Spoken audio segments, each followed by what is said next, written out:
係自己口口相傳傳咗去啲朋友。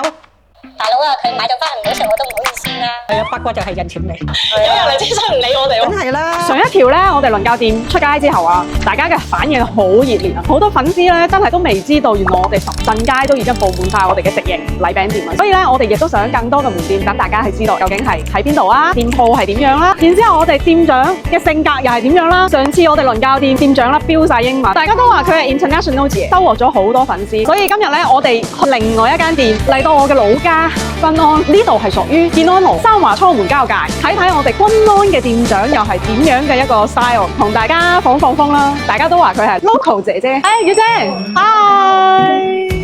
嚟到君安店好親切啊！喂，個個都話你好接地氣喎。一係入過嚟乜都講，好似拉閒話家常咁咯。先傾月餅咯，薑汁蓮蓉啊，係啊一定要喺呢個價，一標住，一睇到係你啲品裏邊都含有薑汁蓮蓉。我哋設置喺呢度，我哋都係有我哋嘅講究噶嘛，係啊有我哋嘅用意咯。因為本身我哋個收銀台喺呢邊啊嘛，個啲客人一推門入嚟，首先係對住互相打招呼，跟住你一睇咧，就係睇你嘅產品睇過去。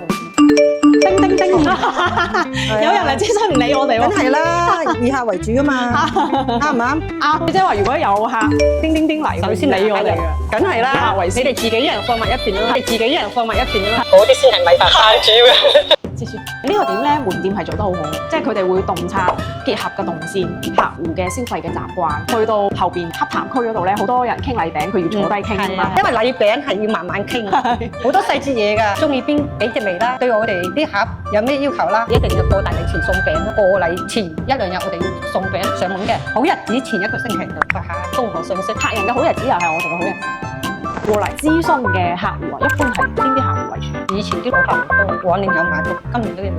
點樣會令到佢哋每年都復購咧？可以咁講，魚春月餅唔使諗，直接落單。我啲朋友都唔使試食嘅。舊年有一個客，佢咧就過嚟睇咗餅，佢話遲啲先訂，我想過去睇下咧。我話得，歡迎對比，我睇到夠你好先過嚟啦。咁過咗啦啫，都係有啲我哋嘅店長咧對我哋嘅品牌、對我哋嘅品質係超級有信心嘅，亦都唔擔心客戶會去對比。俾錢嗰個肯定係貨比三家先啦，係咪先？正常嘅，所以我都歡迎對比。你對自己產品有信心，先可以推俾自己人。係啊，唔係話一次過生意喎。我有個朋友話，我凡係見到嗰啲客嗰啲，我都跟住你比隔離食㗎啦。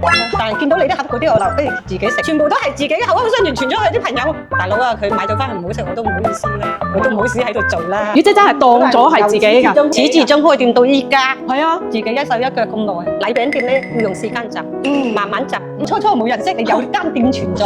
1、2、3年剛剛開嗰陣咧，真係好正，即係地推搞地推。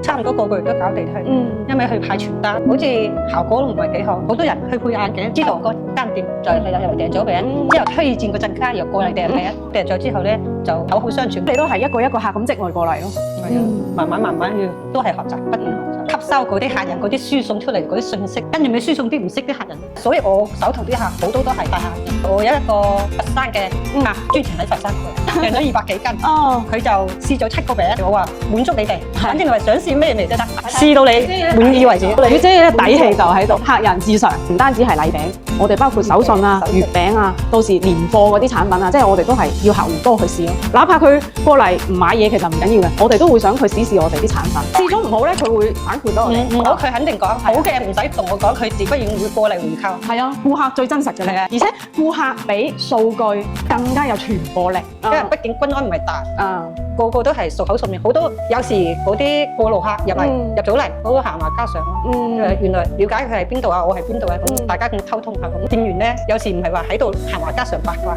但係該八卦嘅要八卦，八卦就係人情味。你本身嫁娶都係本土人情，我哋針對有啲客人真係對方更加會比較挑剔啲咧，咁我就介紹，反正都係魚春餅，或者你平平地應酬下算啦。